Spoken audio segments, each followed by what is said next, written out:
Welcome to the Deep Dive. Today we're going into a story that's, well, it's truly chilling, deeply disturbing. It really is. This isn't just another horror story. No, it's more than that. It gives us this unsettling look into the absolute darkest parts of human behavior. Exactly. We're talking about David Parker Ray. Infamously known as the Toy Box Killer. And his crimes. They went far beyond murder. We're talking extreme sexual assault, torture that's almost unimaginable, and deep psychological torment. The numbers are just staggering. Estimates suggest maybe up to 60 victims. 60. Over decades, too, from the 1950s right through into the 1990s. So our goal today, our mission, if you like, is to really try and unpack his life, his mind. Yeah, where did these monstrous acts come from? What were the origins? And we need to look at the chilling details of his reign of terror. Think of this deep dive as your shortcut to understanding one of the most disturbing cases out there. Okay. Let's start at the beginning. Okay. David Parker Ray. He was born November 6, 1939, in Bend, New Mexico. But his early life was, well, it was far from typical. That's putting it mildly. You really need to understand his home environment right from the start. It set a terrifying foundation. How so? His father, Cecil, was incredibly violent towards his mother, Della. David and his sister Peggy, they saw this. Daily beatings. Witnessing that every day. Yeah, imagine. That foundational experience, seeing that level of brutality just normalized in your own home. It's critical. It basically taught David these really perverse lessons about power and control through violence. So when David was just 10, his mother, Della, finally divorced Cecil. Couldn't take the beatings anymore. Understandable, but then she made a decision. She sent David and Peggy away to live with their maternal grandparents in Mountain Air. Right, and you might think, okay, escaping their violent father, that's good, but it was. Well, it was a paradoxical shift. Not exactly a safe haven then. No, the grandparents weren't physically violent in the same way, but they imposed this extreme strictness, incredibly high expectations. About everything. Everything. Appearance, manners, grades, and any slip-up, any deviation from their rules, it was met with physical punishment. So just a different kind of trauma. Exactly. A new cycle. Different control, still enforced by fear. And David, as a child, he was apparently quite shy, introverted. Yeah, and those strict rules didn't help. Like, his grandparents made him button his shirt all the way to the top. Which would make him stand out. Made him a target for bullies at school. Just added another layer to his isolation, his controlled childhood. Then there's something even darker, isn't there? Yes. This is pivotal. Sexual abuse. When David was around 11 or 12, he was sexually abused by his paternal aunt. His aunt. His paternal aunt, yes. This non-consensual act happening at such a young, formative age, it's a crucial detail. It likely just twisted his understanding of intimacy, power, the body, in profound ways. So by 13, he's already trying to cope somehow. He started self-medicating, turned to drugs, alcohol, trying to deal with what he saw as a cruel world, a cruel family. And this is where his inner world really starts to curdle, isn't it? It really takes a horrifying shape. At 14, his sister Peggy finds something. A notebook. David's notebook. What was in it? Graphic drawings. Nude women contorted, bound, tortured. My God. Where did a 14-year-old get images like that? That's the thing. They weren't entirely from his imagination. They came from BDSM magazines his father had. His father, the violent one. Yes. And even worse, apparently his father sometimes read these magazines with David, treated them like storybooks. That's incredibly disturbing. It is. And we need to be clear here. BDSM bondage, discipline, sadism, masochism, it's about consensual sexual preferences. Right. Consent is key. Absolutely. But in Ray's exposure, his father seemed to systematically strip away that consensual part. He weaponized the imagery, the power dynamics. It wasn't about shared fantasy. It was about absolute control, unilateral control. So this mix of early trauma, the abuse he suffered, and then this exposure to extreme, distorted content. It seems to have just profoundly shaped his psyche, gave him a blueprint for the terror he'd later enact. Okay, so let's move into his adulthood. Surprisingly, he actually developed a practical skill. Yeah, he was good at fixing things. Bicycles, engines. Which gave him work, right? A way to function in the world. It did. After his grandmother died in 1957, he moved back with his mother in Albuquerque. He graduated high school, started working as an auto mechanic. For a little while, it looked like maybe he was settling down. He even got married for the first time in 1959 to a 17-year-old. They had a child. But that stability, it didn't last. He got drafted military service for 3 years. And during that time, His wife divorced him, left their child, who was only 9 months old. David sent the baby to his own mother to raise. Just another fractured relationship, more detachment. and around this time, there's a really chilling detail, though it's unconfirmed. Yes, his confession to his first wife, he told her he'd already committed a murder, back around 1957. Before they even met. 2 years before, he described kidnapping a woman, tying her to a tree, torturing her, killing her. Never confirmed, but But it paints this horrifying picture, doesn't it? Yeah. A monster already taking shape long before, it hints at this deep-seated depravity. after that first divorce, there was a second marriage, very brief. Right. Then a third in 1966 to Granda Ray. They had a daughter, Jessie. But stability still wasn't his thing. No. By 1969, he just abandoned them. Became a drifter, a hippie, living on the road. Again, showing he just couldn't or wouldn't maintain stable connections. And during that drifting period, he was traveling with a woman named Sori. Yes. They got jobs at a truck stop, and then, sorry, just disappeared. What did David say? He claimed she just left, but her fate, unknown. Another shadow in his past. Eventually, he comes back to Albuquerque, finds steady work again. Aircraft mechanic instructor. Seems stable on the surface, but internally, his dark fantasies were escalating massively. How so? He apparently couldn't have normal sexual relations anymore. He could only find climax by fantasizing about women he had tortured or killed. Yeah. His inner world was just consuming him, blurring lines. He used his savings, tried to start a gas station, even volunteered as a firefighter in Texas, Yeah, but both failed quickly. He went back to Albuquerque, got a job on the railroads. which meant long absences. Exactly. And that led his third wife, Granda, to divorce him in 1981.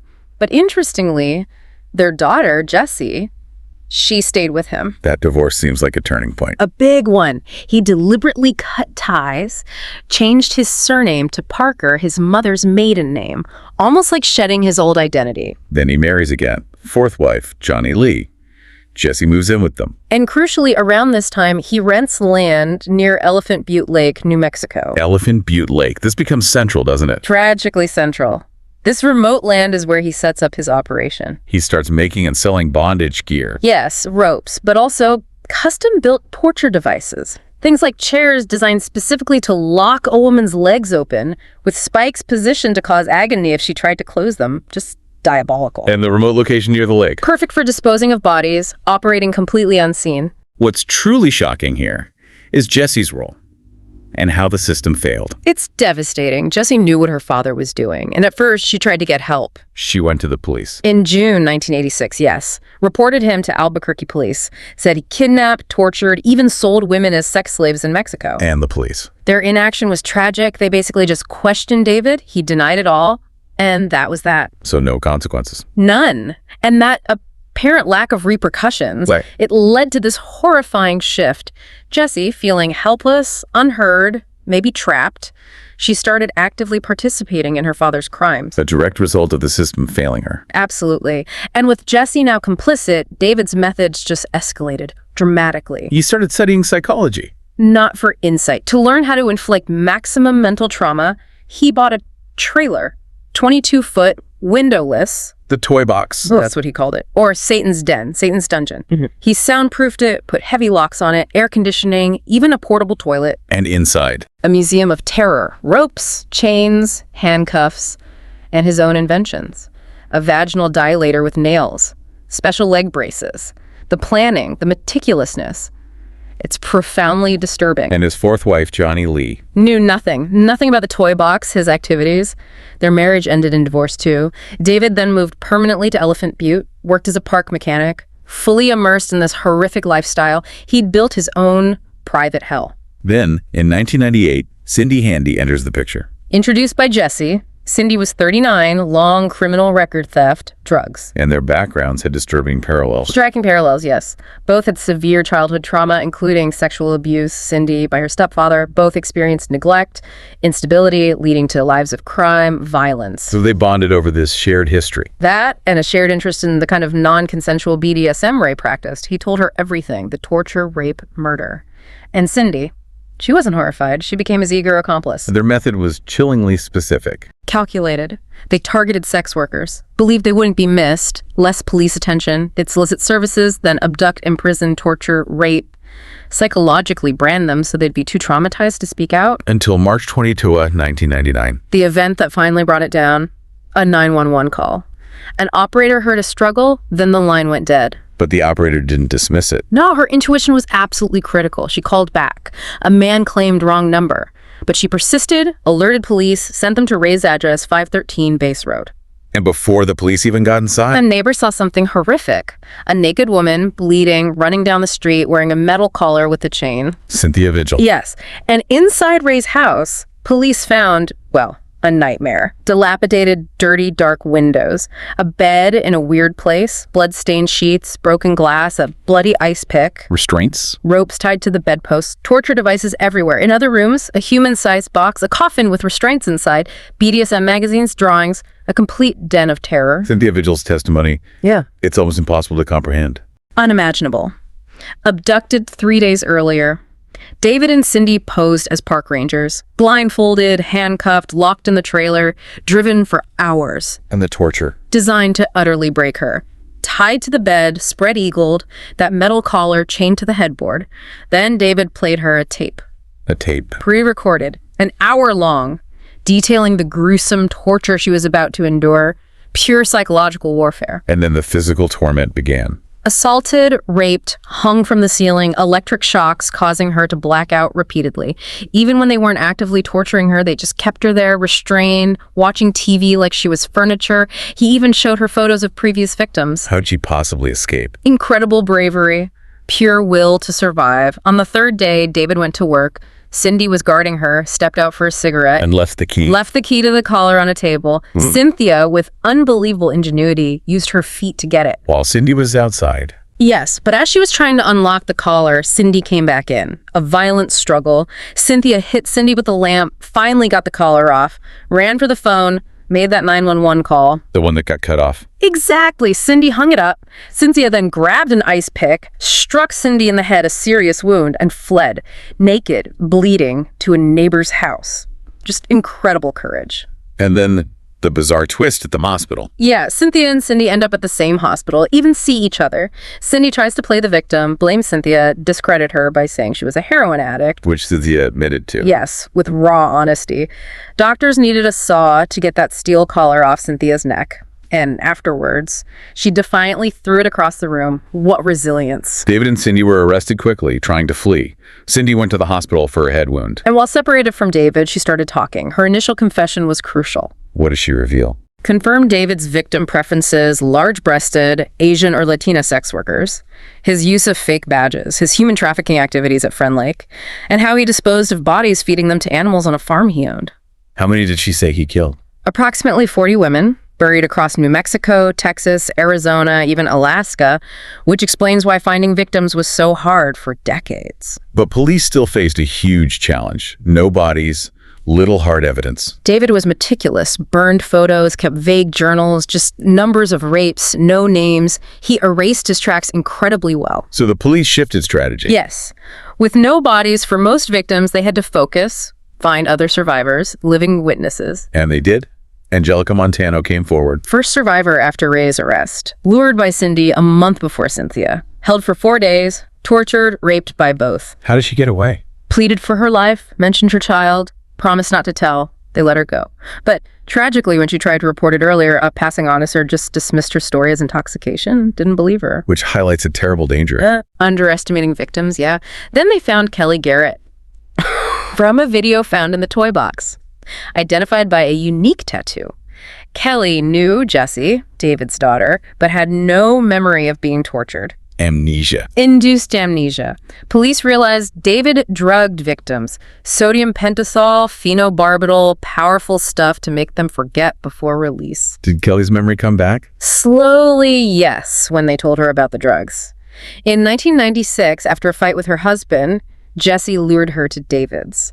Both Jessie and David restrained her, took her to the toy box. She couldn't recall the specifics, maybe mercifully. And David dropped her off later. At a police station, pretending to be a concerned citizen finding her. Just insidious. Investigators also found evidence implicating Jessie more directly. Right. Tapes David recorded before he met Cindy. He used phrases like "we" and "my lady." It pointed to Jesse being an active participant early on. And there was more concrete evidence against Jesse. Yes, involving a missing woman, Mary Parker. Jesse was the last person seen with her. Mary's boyfriend, Roy Yancey, confessed. What did he say? Said Jesse and David lured him and Mary to their home. Mary was taken to the toy box. Days later, David convinced Roy to strangle Mary. They buried her in the desert near Elephant Butte. Was her body found? No, Roy led police there, but the body was gone. David likely moved it. Another erased clue. Roy claimed that was his only involvement. So the net finally closed. David, Cindy, Jesse, Roy, all arrested. Bringing some measure of justice, yes, but the trial was complex. Cindy recanted. Under David's influence, probably through letters, yeah. She took back a lot of her earlier confession. Ray only confessed to Mary Parker's murder. What were the sentences? Roy got 30 years. Cindy got 36 years for kidnapping, sexual abuse, torture in Angelica's and Cynthia's cases. And tragically, Angelica Montano died before David was even sentenced. And David Parker Ray himself. Facing overwhelming evidence, survivor testimony, his defense made a deal. He pleaded guilty to kidnapping, torture, sexual abuse, rape. But never murder. Never convicted of murder, no bodies. In exchange for his guilty plea, Jesse got only probation. Probation. That seems disproportionate. A controversial outcome, definitely. David himself was sentenced to 224 years in prison. But he didn't serve much time. No. A final eerie twist. He died of a heart attack in May 2002, just 8 months into his sentence. Taking his secrets with him. Exactly. He'd said he would tell all from prison, but he never did. Denied families the full truth, the locations of most victims. So what does this all mean? It's a deeply disturbing story. It leaves you with this chilling picture of a man utterly consumed by his darkest desires, a master manipulator meticulously organized. And his ability to operate for decades, hidden in plain sight almost, with that torture chamber. It's a stark reminder, isn't it, of the horrors that can hide just beneath the surface. And thinking about his early life, the violence, neglect, abuse, how it seemed to mold him, but also that system failure. When Jesse tried to report him. Yeah, that failure to act potentially allowed things to escalate so terribly. And his planning, the soundproofing, the amnesia drugs, disposing of bodies, it speaks to such a calculated, relentless evil. But amidst all this horror, you have the survivors. Cynthia, Angelica, Kelly. Their resilience is incredible. Truly incredible. And it just hammers home how vital it is to listen to victims, to believe them, especially those who might be marginalized, whose stories seem too horrific to be true. Their voices have to be heard. Justice depends on it. Which leaves us with a final, unsettling thought, doesn't it? It does. Given Ray's cleverness, his ability to hide victims, manipulate accomplices, operate undetected for so long, it makes you wonder. How many other hidden toy boxes or similar private hells might still be out there, unknown to the world? And what lessons can we truly learn from this case to prevent such atrocities from ever happening again? It's a deeply sobering question. Thank you for joining us on this very impactful deep dive. It's been difficult but important. It has. If you found this exploration valuable, even though it's disturbing, please share it with someone who appreciates detailed, in-depth looks at complex subjects. And make sure you subscribe or follow The Deep Dive wherever you get your podcasts. That way you won't miss our next deep dive into another compelling topic. Until next time.